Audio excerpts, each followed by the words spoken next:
박형준의 생각TV.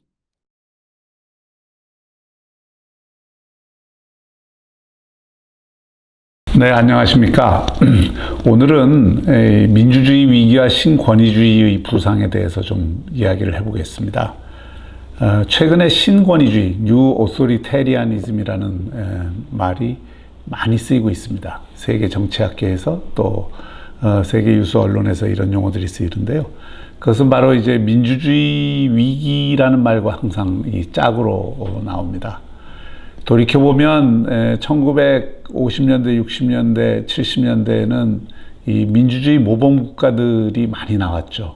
서유럽과 북유럽의 안정된 민주주의가 뭔가 정치적인 타협과 사회적 합의를 이끌어내는, 그리고 이 국가 정책과 국정을 안정적으로 뒷받침하는 민주주의의 모범을 보여줬다고 볼 수가 있습니다.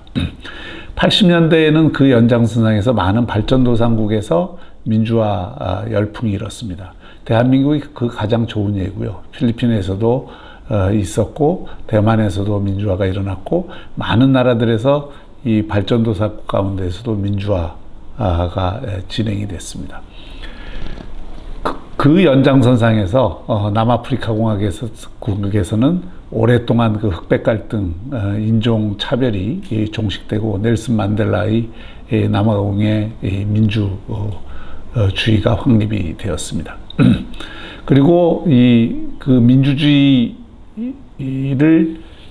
사실상 억압했던 전체주의 체제, 소련이 무너지고 동구권이 무너지면서 또 동구권의 민주화가 진행이 됐습니다. 물론 80년대 바벤사가 이끄는 폴란드의 민주화를 비롯해서 하벨이 이끄는 체코의 민주화, 그리고 동서독 통일이 일어나면서 이 동구권도 다 민주사회로 왔죠. 이때 프란시스 후쿠야마는 민주주의가 전 세계적으로 확산되는 찬란한 자유민주주의의 승리 시대가 왔다고 선언을 했고, 이것을 역사의 종언이다, 이렇게 평가를 한 적도 있었죠.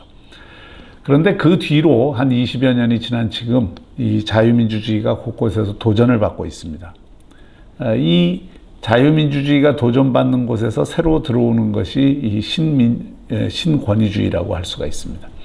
이 신권위주의에도 여러 유형이 있는데요. 그 대표적인 유형 중에 하나가 21세기 짜르로 명명되는 푸틴의 러시아나, 또 21세기 술탄으로 불리우는 에르도안의 터키 같은 데가 있죠.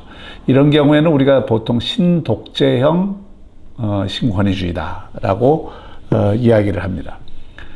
대개 동구권의 여러 나라들, 과거 전체주의 경험을 가진 나라들이 이런 쪽으로 와 있고, 중앙아시아의 여러 스탄 이름을 쓰는 나라들에서도 이런 사례들을 볼 수가 있습니다. 그런데 이 신권위주의는 사실상 민주화가 제대로 안 된 나라들이라고 볼 수가 있고요. 또는 민주화가 뒤로 역행하면서 독재국가화하는 그런 나라라고 볼 수가 있습니다. 그런 신권위주의 말고 소위 자유민주주의가 정착된 나라에서도 이 신권위주의적 현상들이 많이 나타나고 있습니다. 이 신권위주의는 포퓰리즘과 불가분의 관계에 있습니다. 사실은 포퓰리즘과 이 신권위주의 사이에서는 그 경계가 상당히 모호한 점이 있습니다. 반대자들을 설득하고 포용하고 그렇게 해서 어떤 국민 통합이나 사회적 합의를 이끄는 민주주의라기보다는 열광적인 지지층을 등에 업고 대부분 정권을 잡은 이 사람들이 자신들이 하고 싶은 대로 이 마음대로 하기 때문이죠. 유럽과 라틴 아메리카에서 이런 그 좌우 포퓰리즘 정권들이 하나씩 늘고 있습니다. 이탈리아의 오송운동 같은 경우에도 이 좌파 포퓰리즘 디지털 정당이 집권을 한 사례고, 폴란드의 두다 정권도 그렇고요. 또 최근에는 아르헨티나에서 포퓰리즘 정권, 패런주의가 다시 살아난다 그래서 아르헨티나가 지금 경제가 다시 금융위기로 빠지고 있죠. 이런 어떤 포퓰리즘과 결합된 권위주의, 이런 것들이 또 세계 정치의 하나의 중요한 양상으로 나타나고, 또 리더십에 있어서도 이 신권위주의적 리더십이 많이 대두되고 있습니다. 트럼프 대통령이 대표적인 그런 신권위주의적 리더로 꼽히죠. 어떤 유형이든 좀 이 독재로 치닫는 신권위주의든 포퓰리즘적인 신권위주의든 몇 가지 공통적인 특성을 갖습니다. 첫째는 의회를 경시하고 행정 권력을 주로 사용을 해서 거기에 의존해서 통치를 한다는 특징이 있고요. 두 번째는 광범한 국민적 통합을 지향하기보다는 정치적 분열을 이용하는 그런 측면들이 강합니다. 그래서 어떤 의미에서는 이 사회를 둘로 갈라놓고 정치 사회에서 지지층과 반대층을 갈라놓고 주로 지지층 중심의 정치를 하는 것이죠. 또 그러기 위해서는 세 번째는 선동적인 여론몰이를 상당히 즐겨 쓰는 경향을 보이고 있습니다. 심지어 브렉시트 이후에 지금 집권한 영국의 보리스 존슨 총리마저 이런 포퓰리즘적인 이 갈라치기 전략을 쓰고 있죠. 네 번째는 그 기득권에 대한 아주 강력한 공격, 특히 전문가나 테크노크라트에 대한 불신, 이런 것들을 밑자락에 까는 그런 국정을 운영을 합니다. 이런 기준들에서 보면 저는 한국도 최근 문재인 정권의 국정 운영 스타일을 보면 신권위주의에서 자유롭지 않다 이렇게 생각을 합니다. 사실 민주화 운동을 그 훈장 삼아 나는 민주주의자다 임을 자처하는 사람들이 정령 민주주의인가 자인가를 확인하기 위해서는 권력을 한번 줘봐야 합니다. 사실 억압에 저항했던 사람들이 권력을 잡은 이후에 억압제가 되어버리는 경향은 세계 역사상 숱하게 반복되는, 또 흔히 볼 수 있는 일이기 때문입니다. 현 집권 세력이 촛불혁명을 유독 내세울 때부터 사실 조지문이 있었습니다. 혁명이라는 말 그 자체가 이 반혁명이라는 말을 거울 이미지로 불러내죠. 그리고 그 반혁명 세력은 척결되어야 하니까 권력의 이 칼은 사실은 절제의 미덕을 지키지 않습니다. 그 칼로 정치적 상대와 정치적 적수를 찔러버리죠. 아닌 게 아니라 이 반혁명이라는 말이 지난 2년간은 적폐청산이라는 말로 번역이 돼서 사용이 되어 왔고, 또 실제로 그 2년에 가까운 적폐몰이가 일어났습니다. 많은 사람들이 그 과정에서 희생도 됐고 감옥에도 갔고, 또 전직 대통령 2명이 수감이 되었죠. 이 과정 전체에서 그 민주주의가 보통 지향하는 권력의 견제와 균형, 또 국민들과 의회와 정부의 원활한 소통, 이런 것들이 중시되기보다는 청와대로 모든 권력이 집중되는, 그래서 청와대 정부라 불릴 만큼 권력은 청와대로 집중되었습니다. 사실은 지금 우리 그 문재인 정부 하에서 장관들의 존재감은 엷고 청와대 비서들의 존재감은 한껏 올라갔습니다. 청와대 정부에서 여전히 여당은 청와대가 국회의 심부름센터로 만들어 놓은 것 같고, 야당은 발목이나 잡는 존재다 해서 항상 여당과 청와대는 그 야당을 무시하기 일쑤입니다. 사실은 이 과정에서 대통령이 국민들 전체를 보고 정치를 하기보다는 자신의 지지층을 보고 이 정치를 하는 경향은 더 강화되고 있습니다. 그리고 전문가들이 이 국가의 기본 틀을 흔드는 사안, 한미동맹이라든지 한일관계라든지 또 남북관계라든지 북한의 비핵화라든지 이런 중요한 문제들에 대해서 어떤 많은 전문가들이 의견을 제시하는데, 그들은 다 기득권 세력이다, 주류 세력이다 해서 거의 그 의견은 무시되고, 사실은 개는 짖어도 귀찮은 간다는 식으로 국정이 운영되는 경우가 일수입니다. 사실 이럴 때 이런 어떤 다중 복합 위기를 겪고 여러 가지 이 혼란들이 발생할 때 대통령이 그 기자들을 만나서 기자회견을 자주 하는 것이 사실 대통령의 책임이죠. 책임이라는 것은 제가 말씀을 드렸지만 국민들에게 설명할 책임, 그것이 우선인 것이죠. 그런데 문재인 대통령을 비롯해서 집권 세력이 그 이전 정부들을 뭐라고 했습니까? 불통정부라고 하지 않았습니까? 그 불통정부라고 비판했던 그 정부들보다 기자회견을 여는 것을 더 볼 수가 없습니다. 또 대통령이 일방적 메시지만 전하고 이에 대해서 그 기자들이 물을 수 있는 기회가 주어지지 않습니다. 이것은 온전한 민주주의라고 얘기할 수가 없죠. 또 최근 국회에서 일어나는 일을 보면 협치라는 말이 무색합니다. 다른 것도 아니고 이 선거의 룰을 제1야당의 동의 없이 일방적으로 정할 수 있다는 그 발상 자체가 저는 민주주의하고 양립하기 어렵다고 봅니다.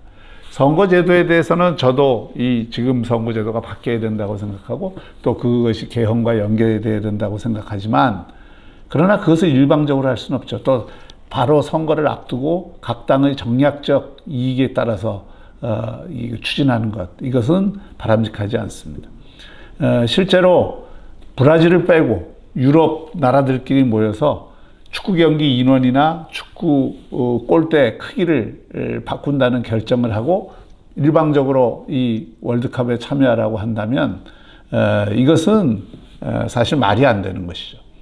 아무리 새 게임 규칙이 좋은 거라고 하더라도 민주주의에 있어서는 가장 중요한 것이 듀 프로세스, 적정한 절차라고 하는 것입니다. 적정한 과정 또는 절차라고 하는 것인데 그 적정한 과정과 절차라는 것은 특히 게임의 룰 같은 경우에는 그런 서로 합의를 한 전제 위에서 해야 되는 것이 가장 중요한 우선적인 원칙이 되는 것이죠. 이런 적정한 절차를 포기하고 우리가 민주주의를 한다고 할 수가 없습니다. 저는 조국 사태를 다루는 집권 세력의 태도에서도 이 신권위주의의 징후를 봅니다. 저는 조국 사태 이 문제는 보수와 진보의 문제가 아니라고 생각을 합니다. 이것은 양심과 염치의 문제라고 생각을 합니다. 조국 후보가 기자회견을 통해서 자기가 이런 어떤 그 사실들에 대해서 잘 몰랐고 국민들 그 마음을 좀 아프게 한 데서는 사과한다. 저는 그런 사과는 악어의 눈물이라고 생각합니다. 공인은 특히 최고 공직에 올라가는 사람들은 자신과 자신의 주변의 허물, 그 허물이 국민의 마음을 다치게 하고 국민들이 바라보는 기본적인 공직자의 기준과 맞지 않다라는 판단을 민심이 내렸다면 거기에 부응하는 것이 진정으로 부끄러움을 아는, 염치를 아는 공직자의 태도라고 생각합니다. 맹자는 그렇게 얘기한 적이 있죠. 부끄러워할 줄 모르면 인간이 아니라고 했고 이것을 수호지심이라고 했습니다. 그리고 그것을 의라고 얘기를 했어요. 우리가 요즘 얘기하는 정의죠. 그러니까 다시 말하면 정의라고 하는 것은 부끄러움을 아는 마음입니다. 부끄러움을 아는데 내가 이 공직을 무조건 끝까지 맡아야 되겠다 하는 것은 그건 정의롭지 못한 것이죠. 공교롭게도 법무부의 영어 명칭이 뭔지 아십니까? Ministry of Justice입니다. 정의부죠, 정의부. 그래서 법무부 장관은 미스터 정의다. 이렇게 미국에서도 이야기를 합니다. 부끄러움이 어디에서 나와야 될까요? 자신의 행동과 말이 달랐을 때 나오는 것입니다. 이것을 우리가 염치라고 하죠. 그 인사청문회를 과거에 통과하지 못한 20분 이상의 공직자 후보들이 있었습니다. 이들이 인사청문회를 통과하지 못한 이유는 불법 때문이 아니었습니다. 대부분. 다 염치가 없어서 물러난 것입니다. 지금 국민들은 자신들이 그렇게 손가락질하면서 비판했던 불공정과 특혜를 자신과 가족은 그 아래에서 버젓이 자행하고 있었다는데 분노하고 있는 것입니다. 근데 그것을 불법은 없었다, 나는 몰랐다, 이렇게 버꾸라지처럼 피해 나간다고 하니까 염치가 없다는 비판을 듣는 것이죠. 사실 수사를 받으면서 무슨 낯으로 장관직을 유지하느냐고 조윤선 장관한테 당시 비판을 했던 당사자가 조국 후보자입니다. 그 후보자가 지금 피의자 신분이 되어서 검찰 수사를 받으면서 법무부 장관이 되겠다고 우깁니다. 그리고 미스터 정의가 되겠다고 하고 있습니다. 그리고 이걸 뒷받침하기 위해서 정권은 총동원령을 내려 차기 주자든 정권 홍위병이든 정권은 총동원령을 내려 차기 주자든 정권 홍위병이든 닥치고 감싸기에 여념이 없습니다. 압수수색을 그 한 검찰은 마치 엉덩이에 뿔난 이 못된 송아지로 타박을 당하고 있습니다. 정권의 이 선봉대들이 매일 실시간 검색어를 만들어서 선동하고 이것을 국민들 특히 지지층을 결집하는 수단으로 쓰고 있습니다. 이것이 여론 공작 아니고 무엇이겠습니까? 그런데 이것을 부끄럼 없이 자행합니다. 염치가 없는 일입니다. 그리고 이것이야말로 지금 세계 정치학계에서 주목하고 있는 신권위주의적 정치 행태, 그것을 그대로 보여주고 있는 것입니다.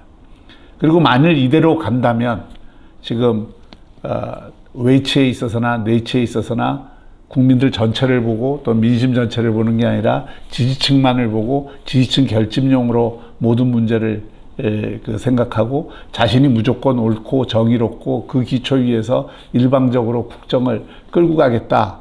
이렇게 간다면 저는 나라를 두동강내는 일이라고 생각하고요. 대한민국이 변형된 정치적 내전 상황으로 빠져들 수밖에 없다. 이렇게 생각을 합니다. 과연 이런 정치, 이런 양극화된 정치, 변형된 내전에 가까운 이런 정치가 민주주의일까요? 그리고 그들이 생각했던 민주주의였는지 정말 묻고 싶은 심정입니다. 민주주의자들이 민주주의를 파기하는 것, 이 현장을 지금 보고 있다는 것이 씁쓸하기만 합니다. 오늘 여기까지 하겠습니다. 감사합니다. 구독하기와 알림 설정으로 박형준 교수의 생각을 가장 먼저 확인해 보세요.